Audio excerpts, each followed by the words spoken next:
En entrant dans le bureau du docteur Rivière, on a peu de doute sur sa discipline. Ce chirurgien orthopédiste, spécialiste des mains et des pieds, a un nouveau modèle dans sa collection. Ce n'est pas un pied standard, rigide et fabriqué en série.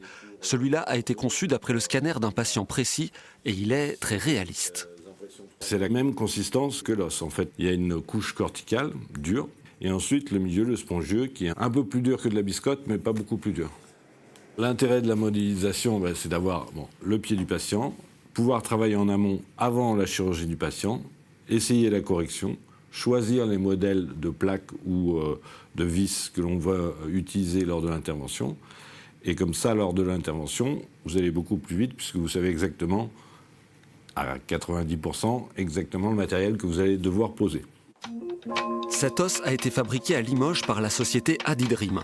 Les deux fondateurs, âgés de 25 ans, se sont consacrés à l'impression 3D pendant leurs études. Ils ne pensaient pas devenir des acteurs du monde médical jusqu'à une rencontre avec Iceram, le spécialiste des implants de haute technologie, lui aussi basé à Limoges. Il y avait un manque dans le secteur français sur l'impression 3D médicale. Et en fait, c'est vraiment ce secteur-là qui est aussi venu à nous. Notre client nous passait un coup de fil. Il a besoin de la technologie de fabrication additive qu'il ne maîtrise pas en interne. Et donc, du coup, nous, on vient réimprimer les pièces dont il a besoin. Adidream travaille aujourd'hui le métal pour créer des outils chirurgicaux et le plastique pour ses maquettes anatomiques. Une technologie brevetée permet de copier la consistance de l'os et ses mouvements articulaires. Une fois qu'on a ce cube, on va venir déballer pour récupérer nos pièces qui sont imprimées, les sabler, ensuite les souffler pour être sûr que d'un point de vue médical, il n'y ait pas de souci qu'il reste de poudre ou autre. Et ensuite, c'est par injection, on vient perforer en fait notre os qu'on vient d'imprimer et on injecte un matériau à l'intérieur qui lui va reproduire la partie spongieuse et donc la partie un peu plus friable de l'os.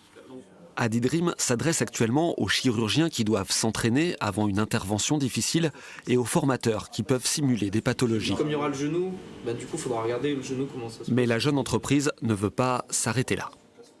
On a le domaine vétérinaire qui est très intéressant puisque chaque animal a sa pathologie, a sa morphologie spécifique. Et on a aussi le domaine de la chirurgie maxillofaciale qui développe aussi énormément de pathologies complexes. Reste un écueil, le coût des maquettes est aujourd'hui à la charge des hôpitaux, des chirurgiens ou des patients. Il faudrait maintenant une étude prouvant un intérêt médical pour espérer un remboursement.